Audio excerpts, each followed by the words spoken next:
Welcome to lecture number 2 of chemistry first year, that is chapter gas. So topic is ideal gas laws. So हमारे पास mainly two laws है gases के बारे में. The first one is called Boyle's law.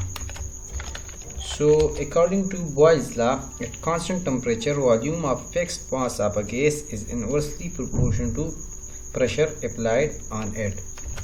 So according to Boyle's law,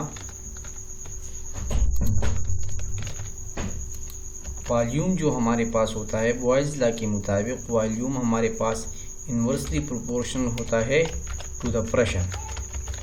अब volume inversely proportional है pressure में, और यहाँ पर हमारे पास कांस्टेंट क्या होता है, कांस्टेंट होता है temperature as well as number of mole. Number of mole book में मेंशन नहीं है, बट नंबर ऑफ मोल्स अगर और टेम्परेचर अगर हमारे पास फिक्स हो तो only in that case volume हमारे पास क्या होता है, प्रेशर को इन्वर्सली प्रोपोर्शनल होता है.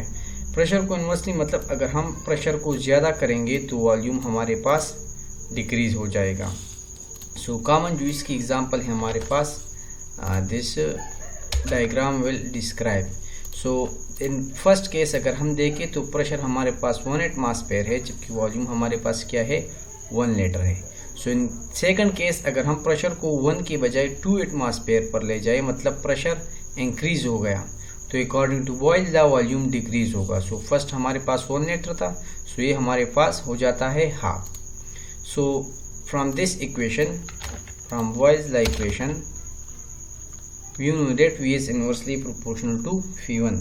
अब अगर हम साइन ऑफ प्रोपोर्शनलिटी लगाए या प्रोपोर्शनलिटी कांस्टेंट लगाए तो ये बन जाएगा V is equal to K divide by P. अब इस P को अगर हम इस लेफ्ट साइड पर लाए तो ये यहाँ पर मल्टीप्लाई में आ जाएगा और PV बन जाएगा हमारे पास क्या, PV is equal to K. PV is equal to K मतलब ये है कि P product of pressure and volume is always is equal to constant. Like for example हमारे पास एक डायग्राम है. So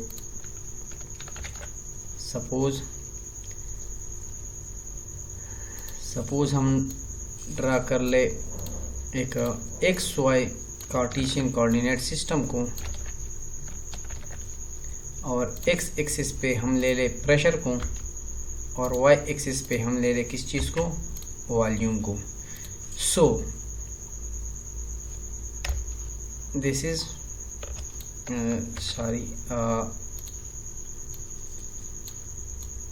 this is the graph of Boyle's law. इस graph का मतलब है कि suppose eight this point,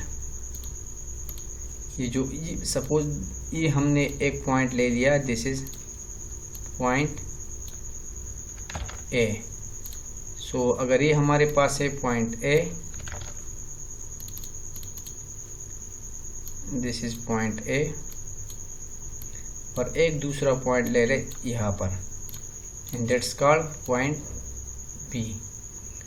so point A पर जो हमारे पास ये जो प्रेशर है दिस इज P1, और इस पर जो वॉल्यूम है this is called V1. So at this point P1 and multiply by V1 हमारे पास किस चीज़ की बराबर है, according to Boyle's law it is equal to K. अब इस पॉइंट B पर अगर हमारे पास ये है P2 और ये हमारे पास है V2, तो यहाँ पर क्या हो जाएगा, यहाँ पर बन जाएगा P2V2 is equal to K. So इस K की बजाय अगर हम ये P2V2 यहाँ पर लिखे सो ये बन जाएगा P1V1 इज इक्वल टू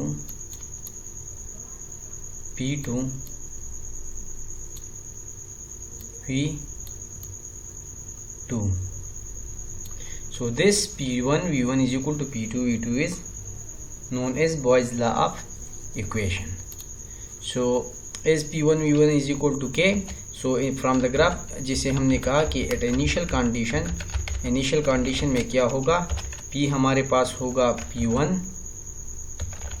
और V की हम बजाय हम लिखेंगे V1 is equal to K, और फाइनल कंडीशन को हम फाइनल जो कंडीशंस होते हैं इसके लिए हम लिखेंगे कि V2 हमारे पास किस चीज़ के बराबर है, K के। सो दोनों K के बराबर है, इसलिए हम लिख सकते हैं कि this P1 V1 is equal to this P2 V2, क्योंकि दोनों हमारे पास क्या है, K के बराबर है। सो हम लिख सकते हैं P1 V1 is equal to P2 V2 and this equation is called Boyle's law of Boyle's. So this equation is called Boyle's law equation. So हमारे पास ये इक्वेशन भी ठीक है, V is inversely proportional to T, या PV is equal to constant, या P1 V1 is equal to P2 V2। अब इस पर जो MCQs आते हैं, इधर आपको हमें इनिशियल कंडीशंस गिवन होते हैं और फाइनल में से एक प्रेशर या वॉल्यूम गिवन होता है, जबकि हमें दूसरा फाइंड करना होता है। सो इस इक्वेशन पर हम वैल्यूज पुट करेंगे। फॉर एग्जांपल अगर MCQs में हमें कहे कि what is the pressure required, कि प्रेशर कौन सा रिक्वायर्ड होता है, सो हम लिखेंगे कि P हमारे पास क्या है, ना मालूम है। सपोज अगर एग्जांपल हो हमारे पास कि what is the pressure required to compress 5 dm³ of gas या 5 m³ of gas. So let me write the whole question कि आपको आसानी हो कि what pressure is required to compress 5 dm³ of gas at 1 atmospheric pressure to 1 dm³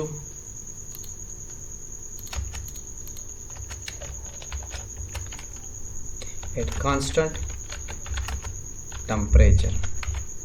सो अगर इस तरह के MCQs आ जाए, सो अगर हम देखें तो इस MCQs में प्रेशर हमसे रिक्वायर्ड है to compress 5 m³ of gas at 1 atmospheric pressure.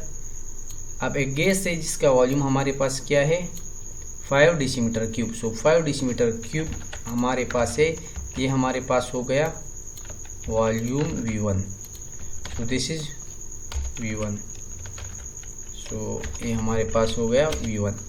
अब ये 5 dm³ गैस है 1 एटमॉस्फेरिक प्रेशर को। सो P1 हमारे पास क्या हो गया, P1 हमारे पास हो गया 1 एटमॉस्फेरिक प्रेशर। नेक्स्ट हमें कहा है कि फाइनल जो वॉल्यूम है वो है 1 dm³। सो 1 dm³ हमारे पास क्या है, फाइनल वॉल्यूम है।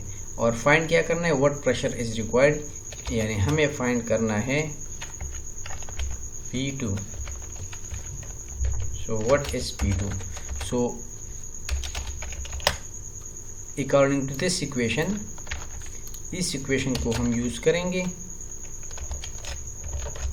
अगर इस इक्वेशन को हम देख रहे तो P1 हमारे पास है 1 atm। सो 1 atm, V1 हमारे पास है 5। सो V1 हमारे पास बन जाएगा 5 dm³ is equal to P2 हमारे पास ना मालूम है। सो हम यहाँ पर लिखेंगे P2 और V2 हमारे पास क्या है 1।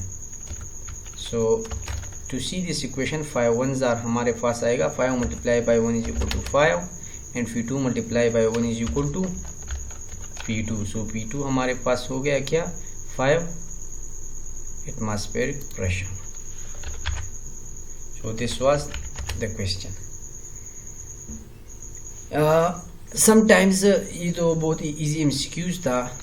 सो समटाइम्स इस तरह करते हैं कि थोड़ा सा शेप चेंज कर लेते हैं MCQs का। लाइक फॉर एग्जांपल इस तरह का अगर क्वेश्चन आए कि what pressure is required to compress volume of a gas, to compress volume of a gas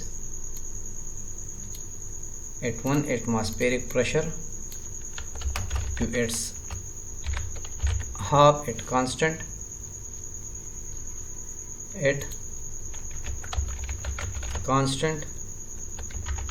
temperature। सो अगर इस तरह का क्वेश्चन हमारे पास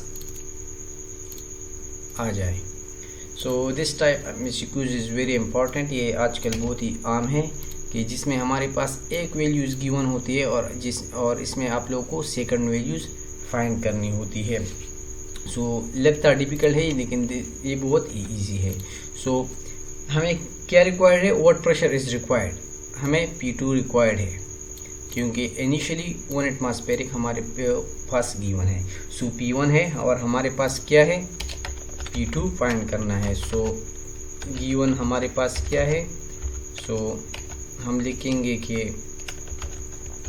P1 हमारे पास है 1 एटमॉस्फेयर और फाइंड क्या करना है, फाइंड करना है P2 हमारे पास क्या है, अननोन है। अब what pressure is required to compress volume of a gas to its half. अब इसको अगर हम देखें तो वॉल्यूम में हमारे पास क्या है, वॉल्यूम गिवन है। असल में कैसे गिवन है, क्योंकि फाइनल वॉल्यूम हमारे पास इनिशियल का हाफ है। सो जो V1 है हमारे पास वो तो ऑलरेडी हमारे पास क्या है, इसको अगेन हम लिख सकते हैं कि ये हमारे पास क्या है, V1 है। अब अगर फाइनल को हम देखें, सो फाइनल जो हमारे पास वॉल्यूम है V2 है वो हमारे पास गिवन है किस चीज़ के बराबर है, V2 जो है वो हमारे पास बराबर है V1 का हाफ। सो ये हमारे पास 2 वैल्यूज हो गए अब V1 and A2 to compress volume of gas at 1 atmosphere to its half. So V1 हमारे पास सपोज इसको हम कहें कि वैल्यू जो भी हो V1 है और फाइनल हमारे पास हाफ है। तो इसको अगर हम इस इक्वेशन में पुट कर ले, लाइक जो बॉयज़ लॉ ऑफ इक्वेशन है हमारे पास, सो इस इक्वेशन के मुताबिक P1 हमारे पास 1 एटमॉस्फेयर है। सो यहाँ पर मैं लिखूँगा 1 atm। V1 हमारे पास है V1, सो हम जस्ट V1 लिखेंगे। P2 हमारे पास फाइंड करना है हमें, सो दिस इज़ P2 और V2 हमारे पास किस चीज़ की बराबर है, V1 divide by V2। So this is V1 divide by V2। Next अगर इस 1 को मैं V1 से मल्टीप्लाई कर लूँ तो ये आ जाएगा क्या, ये आएगा V1 is equal to PV1 divide by, और दूसरी साइड पे क्या आ जाएगा, P2V1 डिवाइड बाई 2। सो ये डिवीजन वाला V मैं इस साइड पर लाकर यहाँ पर मल्टीप्लाई कर लेता हूँ और यहाँ पर हमारे पास रह जाएगा, इस साइड पर रह जाएगा PV1। सो क्या किया मैंने, ये जो डिवीजन में 2 था इसको लेफ्ट फिर आकर मल्टीप्लाई में लिखा। अब दोनों साइड पर V1 है, so this V1 will cancel with this V1, again this V1 and this V1 cancel. So हमारे पास प्रेशर रह गया 2 एटमॉस्फेरिक प्रेशर। सो अगर हम प्रेशर को डबल करेंगे तो वॉल्यूम हमारे पास क्या होगा, हाफ रह जाएगा। जिस तरह हमने यहाँ पर कहा कि एटमॉस्फेरिक प्रेशर जब डबल होता है तो वॉल्यूम हमारे पास क्या हो जाता है, हाफ हो जाता है। So this was Boyle's law. Next जो लॉ है हमारे पास वो लॉ है, वो है Charles law. So according to Charles law, the volume of fixed mass of gas is directly proportional to the absolute temperature। यानी जो वॉल्यूम हमारे पास होता है वो डायरेक्टली प्रोपोर्शन होता है टेम्परेचर को। अनियंत्रित केस जब हमारे पास नंबर ऑफ मोल्स, प्रेशर और मास हमारे पास क्या हो, कांस्टेंट हो। जब ये 3 चीज़ें हमारे पास कांस्टेंट हो तो ये क्या होगा, वॉल्यूम हमारे पास टेम्परेचर को डायरेक्टली प्रोपोर्शनल होगा। यानी अगर हम वॉल्यूम को डबल करेंगे तो टेम्परेचर भी हमारे पास क्या होगा, डबल हो जाएगा। So let me take an example.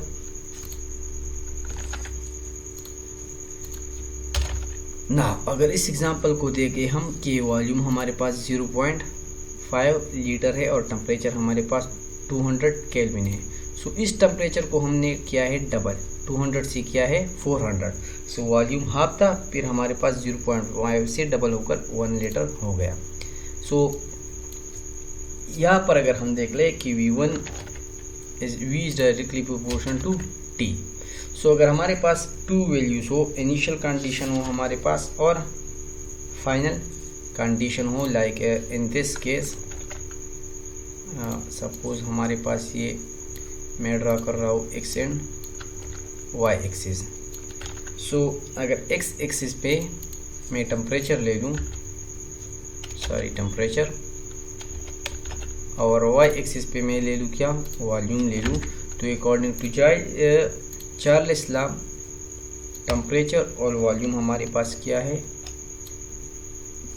Directly proportional है। सो अब सपोज मैं 2 पॉइंट्स ले लूँ, this is point 1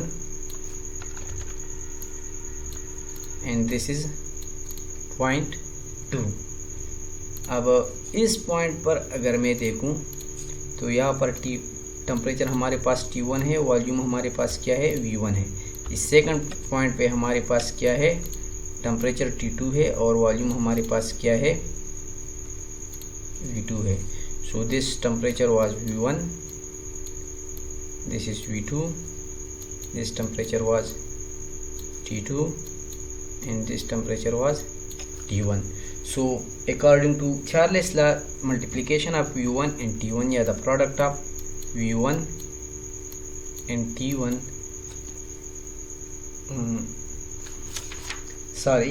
the V1 divided by T1 will be equal to V2 divided by T2। ये इक्वेशन कैसे आ गया, ये इक्वेशन यहाँ से आ जाता है कि हमें पता है कि V1 डायरेक्टली प्रोपोर्शन है टेम्परेचर को। सो अब अगर हमारे पास 2 कंडीशंस, 2 स्टेट्स हो जाए, suppose 1 is initial state. So initial state पे क्या हो जाता है, इनिशियल स्टेट पे वॉल्यूम V1 हमारे पास क्या होगा, डायरेक्टली प्रोपोर्शन होगा टेम्परेचर को। सो अगर हम यहाँ पर प्रोपोर्शनलिटी कांस्टेंट लगा लें तो प्रोपोर्शनलिटी कांस्टेंट पर क्या होगा, this will be replace by is equal to and we will put proportionality constant that is K. So इस इक्वेशन को हम इस तरह भी लिख सकते हैं। सो अगर इस V1 को दिस इज इस V1 और ये T1 मल्टीप्लाई पर आ गया लेफ्ट साइड पे, so this will become divide और क्या हो जाएगा, दिस इज इक्वल टू के, क्योंकि यहाँ पर मैंने सिर्फ कांस्टेंट पुट किया और फिर इस T1 को डिवाइड बाय लाया। सो इनिशियल स्टेट हमारे पास क्या हो गया, V1 divide by T1 is equal to K. अब अगर हमारे पास फाइनल स्टेट की बात की जाए, सेम इस बार फाइनल स्टेट, फाइनल स्टेज पर क्या होगा, V2 हमारे पास डायरेक्टली प्रोपोर्शनल होगा T2 को, और इस इक्वेशन में जस्ट 1 की बजाय हमारे पास क्या होगा, 2 होगा। सो ये बन जाएगा V2 divide by T2 is equal to K. अब V1 डिवाइड बाई T1 भी के बराबर है और V2 डिवाइड बाई T2 भी के बराबर है। लाइक अगर हम इस तरह देखें, सो ये V2 T2 भी हमारे पास क्या है, के बराबर है। सो हम लिख सकते हैं कि V1 T1 is equal to V2 T2। So this is the result, V1 divide by T1 is equal to V2 divide by T2। सो यहाँ पर हम लिख सकते हैं कि V1 divide by T1 is equal to V2 divide by T2। अब जो MCQs आते हैं वो इस तरह आते हैं कि इनिशियल कंडीशन में हमको V1 और T1 दोनों गिवन होते हैं और V2 T2 में एक गिवन होता है, जबकि द फोर्थ वन हमें क्या है, फाइंड करना होता है। या इसी तरह हमारे पास क्या है, हमारे पास 4 वैल्यूज़ है। सो एक वैल्यू है V1, दूसरा वैल्यू है V2, third one value is T1, the fourth value is T2।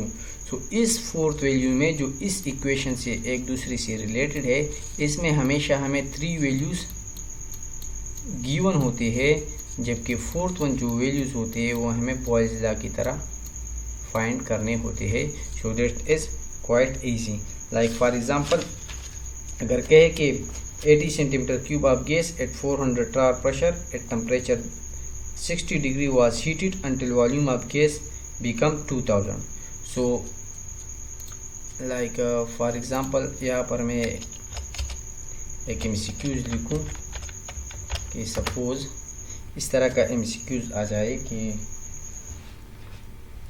V1 के 800 सेंटीमीटर क्यूब के 800, suppose this is in MCQs कि 800 centimetre cube of gas at 400 torr, that is unit of pressure, and 60 degree C. So this is 60 degree C was heated until volume of gas become 2000 centimeter cube. Become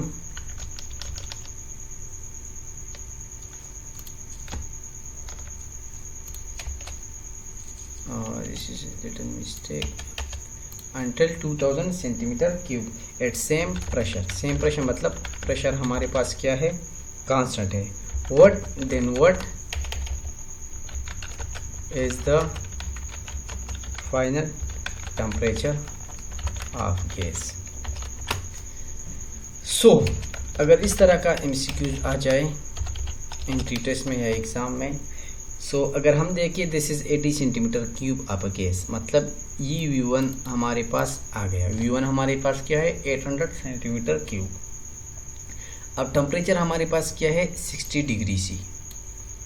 heat हो गया ये gas, volume increase हो गया from 800, ये बन गया 2000, मतलब ये 2000 हमारे पास हो गया वॉल्यूम, फाइनल वॉल्यूम. अब हमें फाइंड करना है final temperature of gas. So initial temperature given है और फाइनल हमें क्या करना है, फाइनल हमें फाइंड करना है. सो इस तरह का जो भी MCQs आ जाए आपको क्या करना है, जस्ट इस टेम्परेचर को हम कन्वर्ट करेंगे इन केल्विन. सो 60 डिग्री C है हमारे पास. सो 60 डिग्री C को अगर हम केल्विन में कन्वर्ट करें तो क्या होगा, हम 60 से के साथ जस्ट 273 ऐड करेंगे तो ये हमारे पास बन जाएगा 333 केल्विन. अब इस इक्वेशन में सारी जो वैल्यूज़ है अगर हम पुट कर ले, सो V1 हमारे पास क्या है, V1 हमारे पास है 800 divide by T1. So T1 हमारे पास है 330 is equal to final volume हमारे पास है 2000 डिवाइड बाई T2 जो है वो हमें फाइंड करना है. अब इस T2 को अगर मैं लेफ्ट साइड पर ले आऊँ, T2, so T2 is equal to 2000 इस साइड पर रह गया मल्टीप्लाई बाय ये 333 इस साइड डिवीजन में, सो इस साइड पर ये मल्टीप्लाई में आ जाएगा और ये 800 डिवीजन में आ जाएगा. सो अगर हम ये कैलकुलेशन कर ले, सो ये 200 इस 200 से क्लास हो जाएगा, हमें आ जाएगा 333 मल्टीप्लाई बाय 20. सो अगर ये कैलकुलेशन हम कर ले तो हमारे साथ आ जाता है तकरीबन 830, about 830 kelvin. So this is all required temperature या final temperature of gas. So this were two's law, Boyle's law और चार्ल्स लॉ. इसके अलावा 2 पॉइंट्स याद रखें कि जो ग्राफ होता है हमारे बॉयज लॉ का, सो बॉयज लॉ का ग्राफ हमारे पास पैराबोला होता है और चार्ल्स लॉ का जो ग्राफ होता है वो हमारे पास स्ट्रेट लाइन होता है. So these are 2 main points about the graph. So आप ये याद रखें. इंशाल्लाह नेक्स्ट लेक्चर में मुलाकात होगी. आज के लिए इतना ही काफ़ी है.